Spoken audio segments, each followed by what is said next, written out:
दोस्तों, अब हम स्टार्ट करने जा रहे हैं ज्योग्राफी यानी विश्व का भूगोल यानी ज्योग्राफी ऑफ वर्ल्ड। अगर हम ज्योग्राफी स्टार्ट करने जा रहे हैं तो ज्योग्राफी के बारे में सबसे पहले जानना बहुत ज़रूरी है कि ज्योग्राफी क्या है, ज्योग्राफी का मतलब क्या होता है और ज्योग्राफी कहाँ से लिया गया और ज्योग्राफी हम ये सब स्टार्ट करने से पहले हम ज्योग्राफी के बारे में बात करेंगे कि ज्योग्राफी क्या है। सबसे पहले ज्योग्राफी का ओरिजिन कहाँ से हुआ है। ज्योग्राफी का ओरिजिन हुआ है ग्रीक वर्ड से, ठीक है, जो कि यूनान, लिखते जाइए, ज्योग्राफी का ओरिजिन हुआ है ग्रीक वर्ड से। उसके यूनान यानी ग्रीस, ग्रीस की राजधानी एथेंस, एथेंस से ही ओलंपिक खेलों की शुरुआत होती है।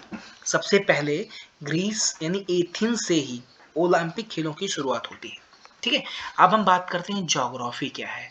ज्योग्राफी को दो बराबर भागों में बांटा गया है, जियो प्लस ग्राफी। जियो का मतलब होता है पृथ्वी और ग्राफी का मतलब होता है वर्णन, और टोटल को मिला के होता है ज्योग्राफी का यानी पृथ्वी का वर्णन, ठीक है। ज्योग्राफी का मतलब होता है पृथ्वी का वर्णन यानी एक्सप्लेनेशन ऑफ अर्थ। अब हम बात करते हैं ज्योग्राफी को विषय के रूप में। अगर विषय के रूप में किन लोगों ने लाया, मतलब कि विषय के रूप में उदय दर्शन से हुआ है। यानी ज्योग्राफी देखो, हर एक चीज का उदय जो है दर्शन से हुआ है। हर एक चीज, कोई भी चीज हो उसका उदय जो है दर्शन से हुआ है, यानी फिलोसफर, यानी हर एक चीज का, किसी चीज का बिना दर्शन यानी बिना देखे किसी चीज का उदय नहीं हो सकता है, ठीक है। अगर विषय के रूप में अगर विकास हुआ है ज्योग्राफी का तो कैसे हुआ है। भूगोल का उदय दर्शन से हुआ है। इसका दर्शन यूनानियों और रोमन और अरबों के द्वारा किया गया है, ठीक है। लिख लीजिए, भूगोल का विकास अगर किया गया है तो सबसे पहले यूनानी और रोमन और अरब के द्वारा किया गया है, ठीक है। अब हम ज्योग्राफी की जब हम सबसे पहले बात करते हैं तो ज्योग्राफी सबसे पहले लिखा किसने, यानी कौन थे इनके, मतलब पुस्तक किसने लिखी और ज्योग्राफी का जनक किसे कहा जाता है। अगर जनक की बात करते हैं, इधर देखिए, यहाँ पे भूगोल का जनक अगर हिकैटियस को माना जाता है, क्यों माना जाता है, इन्होंने क्या ऐसा किया कि भूगोल का जनक हिकैटियस को कहा जाने लगा, ठीक है। तो सबसे पहले बात है कि भूगोल का जनक हिकैटियस को इसलिए कहा गया कि क्योंकि इन्होंने सबसे पहले एक पुस्तक लिखी थी। लिख लीजिएगा, राइट डाउन करते जाइए नोट्स पे, एकदम डीपली बता रहे हैं जो कि यूपीएससी लेवल तक का, हर स्टेट लेवल के एग्जाम में आपको जरूरत पड़ेगा। देखिए, इसका हिकैटियस ने, इस हिकैटियस को इसलिए कहा गया कि इन्होंने एक पुस्तक लिखी जिसका नाम था जस पीरियडस। जस पीरियडस नामक एक पुस्तक लिखी, इनको भूगोल का जनक है, जिसमें भूगोल की सारी बातें कह दी, इसीलिए इनको ज्योग्राफी का जनक कहा जाने लगा, ठीक है। इसके बाद में इरेटास्थनीज की बात आती है। ज्योग्राफी का शब्द सर्वप्रथम यूनानी विद्वान इरेटास्थनीज द्वारा दिया गया था। क्यों दिया गया था, इनको व्यवस्थित भूगोल का पिता क्यों कहा जाता है, ये भी जानकारी जान लेते हैं। देखो, ऐसा हुआ था कि इरेटास्थनीज, इन्होंने ज्योग्राफी का शब्द दिया और भूगोल की सारी बातों को व्यवस्थित करके लिखी थी। जो इन्होंने, हिकैटियस साहब ने जो भी चीजें बताई, इन्होंने, इरेटास्थनीज ने क्या किया कि उसको सब चीज़ों को व्यवस्थित करके लिखा, यानी हर एक चीज़ को सीक्वेंस में लिखा, इसीलिए इनको व्यवस्थित भूगोल का जनक भी कहा जाने लगा। और he is the father of, ठीक है, he is the father of systematic geography, ठीक है, इनको ज्योग्राफी का पिता कहा जाने लगा, ठीक है।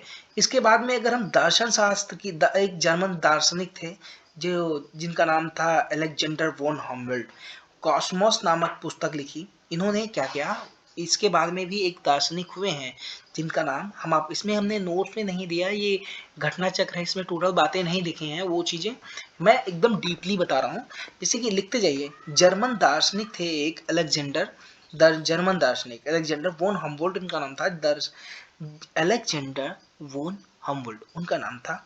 और इन्होंने कॉस्मस नामक एक पुस्तक लिखी।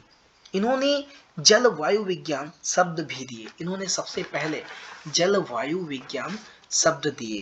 क्लाइमेटोलॉजी अलेक्जेंडर ने दिया है, क्लाइमेटोलॉजी, यानी बाद में इनको आधुनिक भूगोल का जनक भी कहा जाने लगा। इनको इसके बाद में आधुनिक भूगोल का जनक भी कहा जाने लगा। और अगर हम बात करते हैं आधुनिक भूगोल का जनक किसे कहा जाता है, तो आधुनिक भूगोल का जनक कहा जाता है, आधुनिक, इनको अलेक्जेंडर वोन हम्बोल्ट को, राइट डाउन कर लीजिए कॉपी पे कि अलेक्जेंडर वोन हम्बोल्ट को आधुनिक जगत का भूगोल कहा जाता है, ठीक है। इसके बाद में मॉडर्न मॉडर्न ज्योग्राफी, यानी the father of modern geography यानी कि अलेक्जेंडर वॉन हम्बोल्ट। इसके बाद हम बात करते हैं ग्लोब की। अब जब हम इसकी बात ही कर लेते हैं, जब अब हमने डीपली पढ़ाना स्टार्ट ही किया है, तो इसके बाद में हम सबसे पहले बात करेंगे कि ग्लोब क्या होती है। अगर ज्योग्राफी की बात होगी, जहाँ पे वर्ल्ड ज्योग्राफी की बात होगी, तो वहाँ पे सबसे पहले ज्योग्राफी मतलब हमारी पृथ्वी दिखती कैसी है, हमारा वर्ल्ड दिखता कैसा है, और इसके बाद में कैसा है, सबसे पहले हम बात करेंगे ग्लोब। अगर ग्लोब को किसने बनाया, आपने ग्लोब देखा होगा, यानी पृथ्वी देखी होगी, गोल होती है, और उसको बनाया किसने है? ग्लोब को मार्टिन बेहम ने बनाया है। अगर मैप की बात करें, और उसके बाद में हमें ग्लोब को मैप पे किसने उतारा? अलेक्जेंडर अलेक्जीमेंडर ने उतारा, ठीक है। और भारत में मैप का कॉन्सेप्ट अरबी लोगों से आया था। अगर देखा जाए कि भारत में मैप का कॉन्सेप्ट कहाँ से आया था, अरबी लोगों से आया था, ठीक है। आप एक एक चीज राइट डाउन करते जाइए, मैं आपको हर एक चीज एकदम बेसिक से बताऊंगा, जो कि आपके एग्जाम के पॉइंट ऑफ व्यू से बहुत ही इंपॉर्टेंट होंगे। जैसे कि भारत में पहली बार मैप को एनविले के द्वारा तैयार किया गया 1752 ईस्वी में। भारत में सबसे पहले मैप को किसने तैयार किया? 1752 ईस्वी में एनविले सर ने जो है मैप को तैयार किया।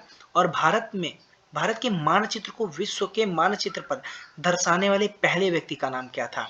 देखो, भारत के मानचित्र को, जो भारत का मानचित्र है, उसको विश्व के मानचित्र पर दर्शाने वाला पहला व्यक्ति कौन था? तो उनका नाम था टालमी। अगर भूगोल, अब हम भूगोल की इतनी सारी बात कर लिए हैं, टॉलमी, एक एक क्वेश्चन आप राइट डाउन करते जाइए, ताकि आपको कोई दिक्कत ना हो, क्योंकि इतना डीपली मैंने बताया है, इतना डीपली शायद कोई ही टीचर यूट्यूब पे बताया आपको, जितना मैंने डीपली बताया है। हर एक चीज में कॉन्सेप्ट एकदम, ये तो भी 2 मिनट का काम है कि मैं अभी पीडीएफ पूरी अभी सॉल्व करा दूंगा। पीडीएफ सॉल्व कराने नहीं आया हूँ मैं आपको एक अच्छी यानी ब्रीफ नॉलेज दे दूंगा, जिससे कि आप कोई भी एग्जाम क्रैक कर सकते हैं, चाहे एसएससी हो, चाहे एसएससी सीजीएल हो, चाहे रेलवे हो, चाहे कोई भी एग्जाम हो, आप हर एक एग्जाम अच्छी तरीके से क्वालिफाई करेंगे अगर ज्योग्राफी की बात करते हैं तो। और भी सब्जेक्ट मैंने पढ़ाए, इंडियन पॉलिटी पढ़ा रहा हूँ अभी, उसके बाद में मैथ्स अभी मैंने स्टार्ट नहीं की, रीजनिंग मैंने अभी स्टार्ट नहीं की, उसके लिए मैंने अलग टीचर रखे हैं, वो भी आपको बहुत अच्छे तरीके से पढ़ाएंगे, ठीक है। अगर सब बातें अलग से रखो, पहले हम बात करते हैं भूगोल की शाखाएं।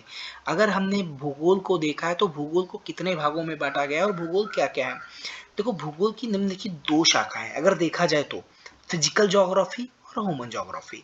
फिजिकल ज्योग्राफी भौतिक भूगोल, और ह्यूमन ज्योग्राफी होती है मानव भूगोल।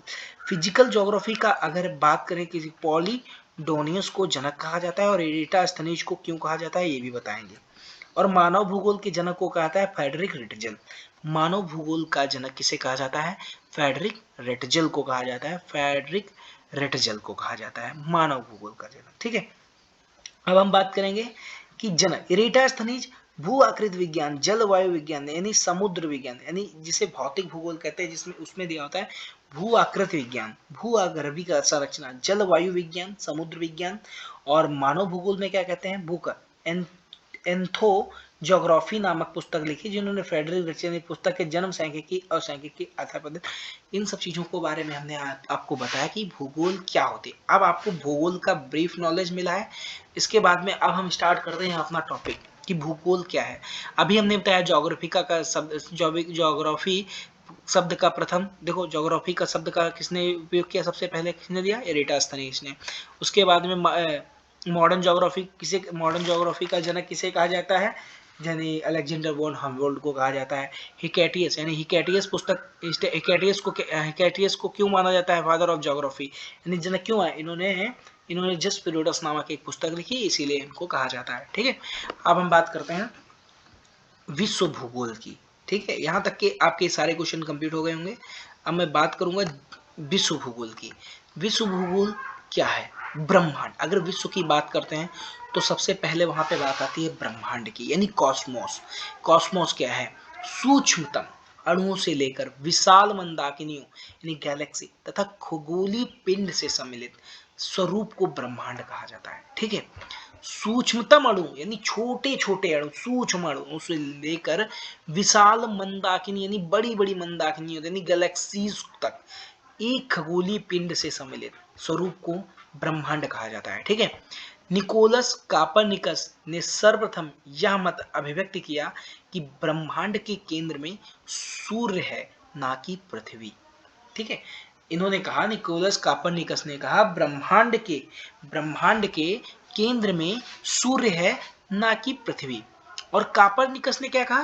कापरनिकस ने कहा कि कापरनिकस को आधुनिक खगोल विज्ञान में जॉर्ज लेमेत्रे जिसे कहते हैं आप, जॉर्ज लेमेत्रे 1894 से 1966 ने किया था। ठीक है, विज्ञान का जॉर्ज लेमेत्रे ने किया था। कापरनिकस को आधुनिक खगोल विज्ञान का में जॉर्ज लेमेत्रे ने किया था। और बाद में रॉबर्ट वेगनर ने 1967 में इसकी व्याख्या की थी। ठीक है, इसके बाद में महाविस्फोटक सिद्धांत।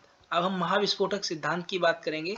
तो महाविस्फोटक सिद्धांत के अनुसार ब्रह्मांड की उत्पत्ति के सभी पदार्थ प्रारंभ में पिंड की अवस्था में थे। एक पिंड था, यानी कि इनका कहना था, यानी कि महाविस्फोटक सिद्धांत जिन्होंने दिया, इनका कहना था कि जब पृथ्वी एक बहुत बड़ा, जैसे जिस चीज से इसका उदय हुआ है, तो एक बहुत बड़ा पिंड था जिसका आयतन अत्यंत सूक्ष्म तथा तापमान और घनत्व अत्यधिक था। जिसका आयतन अत्यधिक सूक्ष्म तथा तापमान और घनत्व अत्यधिक था। घनत्व यानी बहुत अधिक घनत्व था और अत्यधिक संकेंद्रण के कारण इस पिंड में विस्फोट हुआ, यानी भरता गया। एक मान के चलो बैलून होता है, उसको हम आपको अकॉर्डिंग बताते हैं। बैलून के अंदर कुछ सरसों के दाने पड़े हैं। ठीक है, सरसों के दाने मतलब पूरा बैलून, मतलब उसमें एक बैलून में एक मुट्ठी सरसों के दाने पड़े और उसमें हवा भरते जाएंगे। एक टाइम ऐसा आएगा कि वो अपनी क्षमता से बाहर हो जाएगा और वो बैलून फट जाएगा और सरसों के दाने जो है बिखर जाएंगे। ठीक उसी प्रकार बताया इन्होंने, अत्यधिक संकेंद्रण के कारण पिंड में विस्फोटक हुआ। उसी के परिमाण स्वरूप पदार्थों का बिखराव हुआ। ठीक है, उसके परिमाण स्वरूप पदार्थों का बिखराव हुआ और उनसे अनेक ब्रह्मांडी पिंडों का निर्माण हुआ। ठीक है, उनसे अनेक ब्रह्मांडी पिंडों का निर्माण हुआ और सभी को ब्रह्मांड से नियंत्रण विस्तार हो रहा है। तब से ब्रह्मांड का नियंत्रण विस्तार हो रहा है। और इसके बाद में हम बात करेंगे कि मंदाकिनी यानी सौरमंडल क्या है। ठीक है, सौरमंडल की भी बात करेंगे। जब हमने ब्रह्मांड की बात की है तो अब हम सबसे पहले उसके बाद सौरमंडल को थोड़ी ना छोड़ देंगे, सौरमंडल की भी बात करेंगे। सोलर सिस्टम की बात करेंगे। सूर्य के चारों ओर अपनी कक्षा में चक्कर लगाने वाले, ठीक है, सूर्य के चारों, जैसे सूर्य है अपनी धुरी पे है और सूर्य के चारों ओर अपनी कक्षा में चक्कर लगाने वाले तथा सूर्य के प्रकाश से प्रकाशित होने वाले ग्रहों, उपग्रहों और ठीक है क्षुद्र ग्रहों, धूमकेतुओं, उल्काओं आदि पिंडों का समूह सौर मंडल कहलाता है, यानी सोलर सिस्टम कहलाता है। हमारा सौर मंडल जिसमें हम स्थित है, हमारा सौर मंडल जिसमें स्थित है, उसको मंदाकिनी या आकाशगंगा या दुग्ध मेखला कहते हैं। उसको हम आकाशगंगा, मंदाकिनी या दुग्ध मेखला कहते हैं।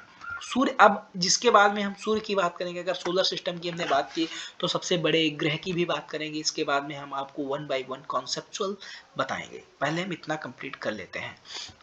अगर हम सूर्य की बात करेंगे तो सूर्य सौरमंडल के केंद्र में स्थित है। अगर देखा जाए सौरमंडल के केंद्र में सूर्य स्थित है। ठीक है, और सूर्य की आयु लगभग 4.6 अरब वर्ष है। सूर्य की आयु कितनी है? लगभग 4.6 अरब वर्ष है। सूर्य पृथ्वी से लगभग 13 लाख गुना है, बड़ा है। और पृथ्वी को सूर्य तप का मात्र 2 अरबवां भाग प्राप्त है। सूर्य के प्रकाश को पृथ्वी तक पहुंचने में लगभग